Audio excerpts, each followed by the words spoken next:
τον Βασίλη, επειδή δεν τον αγαπάω, θα τον πω τελευταίο.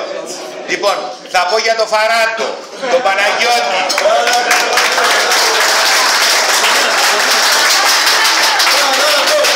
Για την Κωνσταντίνα, γιατί τόσα ειστήρια και τόσα λεφτά σε αγώνα δεν είχαμε κόψει ποτέ. Να πω λοιπόν.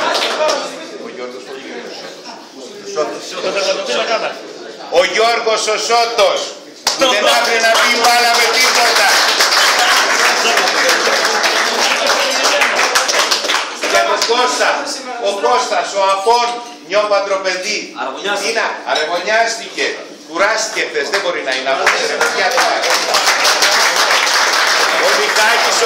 Ο Μιχάλης ο Κατσιλιέρης, που εγώ τον περιμένω. Και περιμένω ότι θα έρθει.